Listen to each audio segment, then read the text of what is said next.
অৰ্প গগৈ আৰু আপোনালোকে চাইছে আমাৰ সময় আজি দিল্লীলৈ অনা হ'ব CDS মেজৰ জেনেৰেল বিপিন ৰাৱতৰ নশ্বৰ দেশ আৰু দুৰ্ঘটনাত হেলিকপ্টাৰ দুৰ্ঘটনাত পতিত হৈ 70% অগ্নিদগ্ধ হৈ পেলাই মৃত্যু কাকলি ল'ব লগা হয় মেজৰ জেনেৰেল বিপিন ৰাৱত আৰু কাইলৈ শেষ কৃত্য সম্পন্ন কৰা হ'ব বিপিন ৰাৱতৰ আৰু আজি দিল্লীলৈ অনা হ'ব CDS বিপিন ৰাৱতৰ নশ্বৰ দেশ আৰু হেলিকপ্টাৰ দুৰ্ঘটনাত নিহতসকললৈ শ্ৰদ্ধাঞ্জলি জনোৱা হ'ব আৰু সংসদত প্ৰতিৰক্ষা মন্ত্ৰী ৰাজনাথ সিঙে বিবৃতি প্ৰদান কৰিছে আৰু কাইলৈ শেষ কৃত্য সম্পন্ন কৰা হ'ব বিপিন ৰাৱতৰ আৰু হেলিকপ্টাৰ দুৰ্ঘটনাত নিহতসকললৈ জনোৱা হ'ব শ্ৰদ্ধাঞ্জলি আৰু যে সন্ধিয়াৰ ভিতৰত দিল্লীলৈ অনা হ'ব বিপিন ৰাৱতৰ নশ্বৰ দেশ আৰু আমি জনাই আছোঁ যে আজি দিল্লীলৈ অনা হ'ব CDS বিপিন ৰাৱতৰ নশ্বৰ দেশ হেলিকপ্টাৰ দুৰ্ঘটনাত নিহতসকললৈ শ্ৰদ্ধাঞ্জলি জনোৱা হ'ব আৰু সংসদত প্ৰতিৰক্ষা মন্ত্ৰী ৰাজনাথ সিঙৰ বিবৃতি আৰু কাইলৈ শেষ কৃত্য সম্পন্ন কৰা হ'ব বিপিন ৰাৱতৰ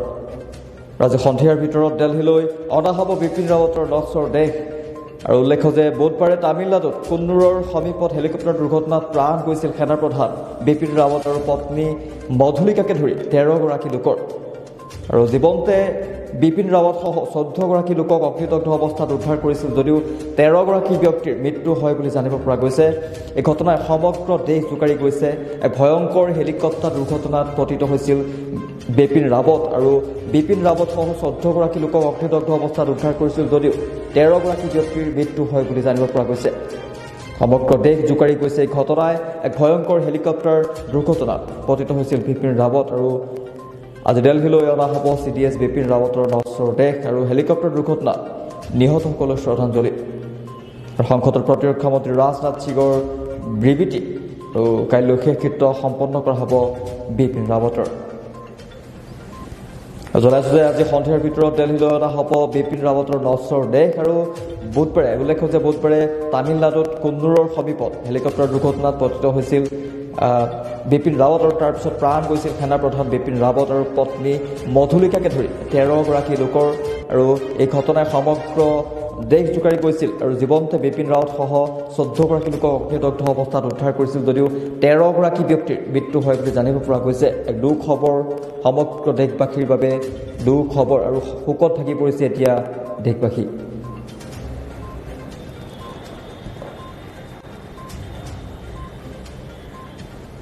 জনাইছোঁ যে দুৰ্ঘটনাৰ কিছু সময়ৰ পূৰ্বে বিপিন ৰাৱতৰ যি হেলিকপ্টাৰ বিপিন ৰাৱত থকা হেলিকপ্টাৰৰ দৃশ্য আমি দেখাই আছোঁ স্ক্ৰীণত প্ৰত্যক্ষ আমি দেখাই আছোঁ আমি PCR টিমক অনুৰোধ জনাম যে হেলিকপ্টাৰৰ দৃশ্য দেখুৱাবলৈ দুৰ্ঘটনাৰ কিছু সময়ৰ পূৰ্বে বিপিন ৰাৱতৰ থকা যিখন হেলিকপ্টাৰ সেই হেলিকপ্টাৰৰ দৃশ্য আৰু ইয়াত দেখিছে কেনে ভয়ংকৰ দৃশ্য জ্বলি তললৈ পৰি পৰা দেখিবলৈ পোৱা গৈছে দুৰ্ঘটনাৰ সময়তে বিপিন ৰাৱত থকা হেলিকপ্টাৰৰ দৃশ্য দেখিবলৈ পোৱা গৈছে কিছু সময়ৰ বাবে আকাশত দেখিবলৈ পোৱা গৈছিল বিপিন ৰাৱত থকা হেলিকপ্টাৰৰ দৃশ্য আৰু হেলিকপ্টাৰ অৱতৰণ কৰাৰ পূৰ্বৰ দৃশ্য এয়া দুৰ্ঘটনাৰ কিছু সময়ৰ পূৰ্বৰ দৃশ্য বিপিন ৰাৱত থকা হেলিকপ্টাৰৰ দৃশ্য আমি স্ক্ৰীণত দেখাই আছোঁ আমাৰ সময় দৰ্শকসকলক আৰু বৰ্তমান উদ্ধাৰ হৈছে হেলিকপ্টাৰখনৰ ব্লেক বক্স আমি দুৰ্ঘটনাৰ কিছু সময়ৰ পূৰ্বৰ দৃশ্য আমি দেখাইছোঁ বিপিন ৰাৱত থকা হেলিকপ্টাৰৰ দৃশ্য দুৰ্ঘটনাৰ পূৰ্বে আৰু দুৰ্ঘটনাত পতিত হোৱাৰ পিছতে ছাই হৈ গৈছিল ছাই আৰু ধোঁৱাৰে চানি ধৰিছিল সমগ্ৰ অঞ্চল আৰু তাৰ পিছতে উদ্ধাৰ কৰা হৈছে ব্লেক বক্স উদ্ধাৰ কৰা হৈছে বৰ্তমান উদ্ধাৰ কৰা হৈছে হেলিকপ্টাৰখনৰ ব্লেক বক্স আৰু এই ব্লেক বক্সৰ দৃশ্য আমি দেখুৱাইছোঁ স্ক্ৰীণত উদ্ধাৰ কৰা হৈছে ব্লেক বক্স আৰু দুৰ্ঘটনাৰ কেনেদৰে আৰু বহুতো আৰু ব্লেক বক্সৰ লগতে বহুতো মূল্যৱান সামগ্ৰী উদ্ধাৰ কৰা হৈছে আৰু ব্লেক বক্সৰ জৰিয়তে গম পোৱা যাব দুৰ্ঘটনা কেনেদৰে সংঘটিত হৈছে আৰু আমি জনাই আছোঁ যে প্ৰতিৰক্ষা মন্ত্ৰী ৰাজনাথ সিঙে সংসদত দুয়োখন সদনত সামৰিক দি দুৰ্ঘটনাৰ সন্দৰ্ভত কালি বিবৃতি প্ৰদান কৰা দেখিবলৈ পোৱা গৈছিল আৰু তাৰ পিছতে আজি CDS বিপিন ৰাৱতৰ সৈতে যি দুৰ্ঘটনাগ্ৰস্ত হৈছিল কালি MVI 17 V5 helicopter flight data recorder আৰু ককপিট ভইচ ৰেকৰ্ডাৰ ঘটনাস্থলীৰ পৰা উদ্ধাৰ কৰা হৈছে আমি দেখাইছোঁ এয়া ফ্লাইট ডাটা ৰেকৰ্ডাৰ আৰু ককপিট ভইচ ৰেকৰ্ডাৰ ঘটনাস্থলীৰ পৰা উদ্ধাৰ কৰা হৈছে স্ক্ৰীণত দেখিছে সেই দৃশ্য আৰু CDS জেনেৰেল বিপিন ৰাৱতৰ সৈতে কালি দুৰ্ঘটনাগ্ৰস্ত হোৱা AMI 17V5 helicopter flight data recorder আৰু ককপিট ভইচ। আৰু আজি CDS বিপিন ৰাৱত আৰু হেলিকপ্টাৰ দুৰ্ঘটনা মৃত্যু হোৱা সৈনিকসকলৰ সন্মানৰ বাবে যি ৰাজ্যসভাত প্ৰতিৰক্ষা মন্ত্ৰী ৰাজনাথ সিঙৰ ভাষণতো উপস্থিত থাকিম বুলি মল্লিকাৰ্জুন খৰ্গে ৰাজ্যসভাত উল্লেখ কৰিছে আৰু তেওঁলোকে আজি 12জন সাংসদক নিলম্বন কৰাৰ বিৰুদ্ধে তেওঁলোকে প্ৰতিবাদ কৰাৰ কথা আছিল, কিন্তু প্ৰতিবাদ তেওঁলোকে নকৰাৰ সিদ্ধান্ত গ্ৰহণ কৰিছে।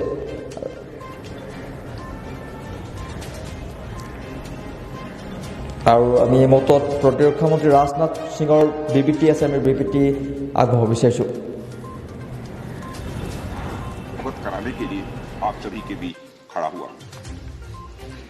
अध्यक्ष महोदय, general Bipin Rawat defence services staff college Wellington के स्टूडेंट ऑफिसर से इंटरेक्ट करने के लिए अपने एक शेड्यूल्ड विजिट पर थे। एयरफोर्स के MI 17V5 हेलीकॉप्टर ने कल 11:48 पर सुलूर एयरबेस से अपनी उड़ान भरी, जिसे 12:15 पर वेलिंगटन में लैंड करना था। सुलूर एयरबेस के एयर ट्रैफिक कंट्रोल ने लगभग 12:08 पर हेलीकॉप्टर से अपना कांटेक्ट खो दिया। बाद में कुनूर के पास जंगल में कुछ स्थानीय लोगों ने आग लगी हुई देखी। जब वे भागकर उस स्थान पर पहुंचे तो उन्होंने मिलिट्री हेलीकॉप्टर के अवशेष को आग की लपटों से घिरा हुआ देखा। से एक बचाव दल उस जगह पर पहुंचा। उन्होंने क्रैश साइट से सर्वाइवर्स को रिकवर करने का भी प्रयास किया। उस अवशेष से जितने भी लोगों को निकाला जा सका उन सबको यथाशीघ्र वेलिंगटन के मिलिट्री हॉस्पिटल पहुंचाया गया। प्राप्त जानकारी के अनुसार उस हेलीकॉप्टर में सवार कुल 14 लोगों में से 13 लोगों की मृत्यु हो गई।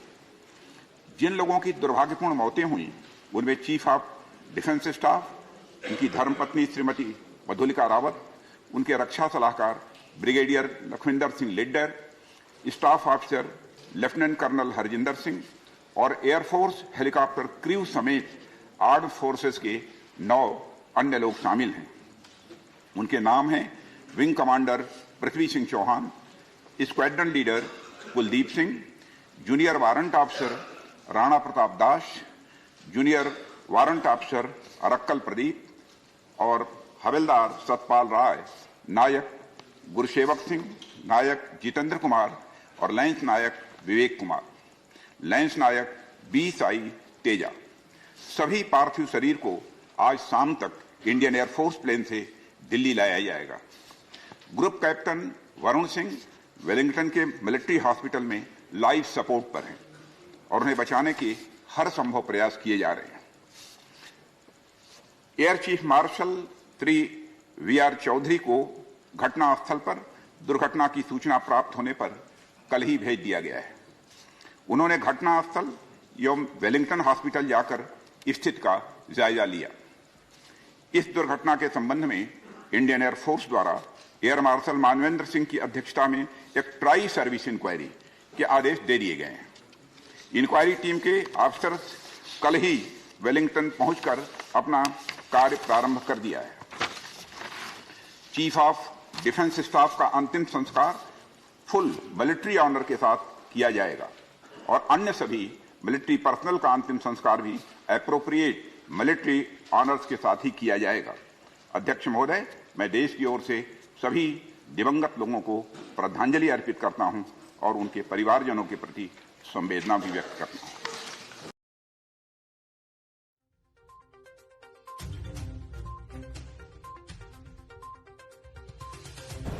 ইয়াৰ প্ৰতিৰক্ষা মন্ত্ৰী ৰাজনাথ সিঙৰ বিবৃতি শুনিলে CDS জেনেৰেল বিপিন ৰাৱতৰ অন্তিম সংস্কাৰ সম্পূৰ্ণ সামৰিক সন্মানেৰে কৰা হ'ব বুলি তেওঁ মন্তব্য কৰিছে আৰু অন্যান্য সামৰিক কৰ্মীৰ অন্তিম সংস্কাৰ উপযুক্ত সামৰিক যি সন্মান আছে সেই সামৰিক সন্মানেৰে সম্পন্ন কৰা হ'ব। তামিলনাডুত সামৰিক হেলিকপ্টাৰ দুৰ্ঘটনা সন্দৰ্ভত প্ৰতিৰক্ষা মন্ত্ৰী ৰাজনাথ সিঙে LSত তেওঁৰ বিবৃতিত উল্লেখ কৰিছে। জনাইছোঁ যে প্ৰতিৰক্ষা মন্ত্ৰী ৰাজনাথ সিঙে সংকটৰ সদনত বিবৃতিত উল্লেখ কৰিছে এই কথা। আৰু CDS জেনেৰেল বিপিন ৰাৱতৰ সৈতে কালি দুৰ্ঘটনাগ্ৰস্ত হোৱা MI-17 V5 helicopter flight data recorder আৰু ককপিট ভইচ ৰেকৰ্ডাৰ ঘটনাস্থলীৰ পৰা উদ্ধাৰ কৰা হৈছে। আমি জনাইছিলোঁ যে বিপিন ৰাৱতৰ লগতে তেওঁৰ পত্নীও মৃত্যু ঘটিছে আৰু জীৱনতে উদ্ধাৰ কৰা হৈছিল 14গৰাকী লোকক, কিন্তু 13গৰাকী ব্যক্তিৰে মৃত্যু হয় এক দুখবৰ আমি জনাই আছোঁ। শোকৰ খবৰ আমি জনাইছোঁ, শোকত ভাগি পৰিছে দেশবাসী আৰু ঘটনাই সমগ্ৰ দেশ জোকাৰি যোৱা দেখিবলৈ পোৱা গৈছে। আৰু বুধবাৰে তামিলনাডুত কুন্নুৰৰ সমীপত হেলিকপ্টাৰ দুৰ্ঘটনাত প্ৰাণ গৈছিল সেনা প্ৰধান বিপিন ৰাৱত আৰু পত্নী মধুলিকাকে ধৰি 13গৰাকী লোকৰ।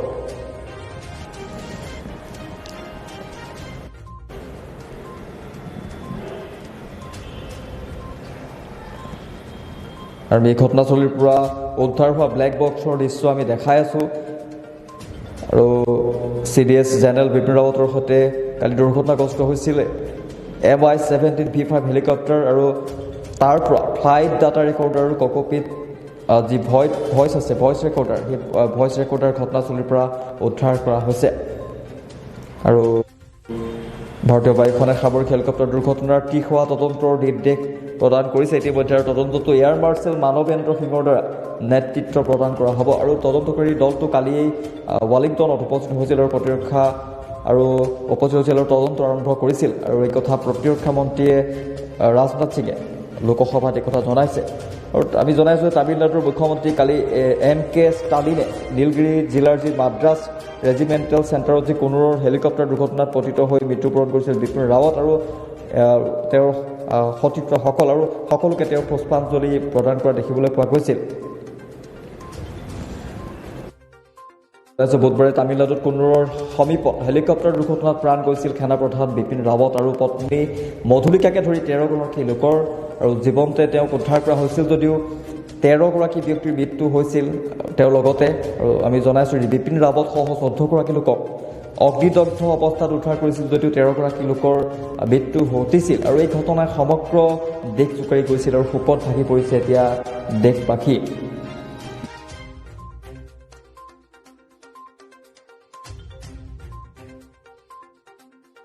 আৰু খাটি সোণৰ গহনা ক্ৰয় কৰিম বুলি ভাবিছে নেকি? অথবা পৰম্পৰাগত অসমীয়া গহনা, কেঁচা সোণৰ গহনা আদি গেৰাণ্টি সহকাৰে বিচাৰে নেকি? চিন্তা নকৰিব, এই সকলোবোৰ উপলব্ধ গুণগুণ জুৱেলাৰীত। পৰম্পৰাগত অসমীয়া গহনাৰ পৰা অত্যাধুনিক ডিজাইনৰ সকলো গহনা পাব গুণগুণ জুৱেলাৰীত। লগতে কেঁচা সোণৰ গহনা পাব গেৰাণ্টি সহকাৰে। নৰূপত উপলব্ধ এতিয়া গুণগুণ জুৱেলাৰী, মাজুলীৰ একমাত্ৰ হলমাৰ্কযুক্ত আৰু নিৰ্ভৰযোগ্য শ্বৰুম। তেন্তে পলম কিয়? আজিয়ে আহক মাজুলীৰ কমলাবাৰী আৰক্ষী থানাৰ বিপৰীত দিশত থকা গুণগুণ জুৱেলাৰীলৈ আৰু অতি কম দামত ক্ৰয় কৰক আপোনাৰ মন পচন্দৰ গহনা। অথবা যোগাযোগ কৰক 8876123405 অথবা 7002722617 নম্বৰত।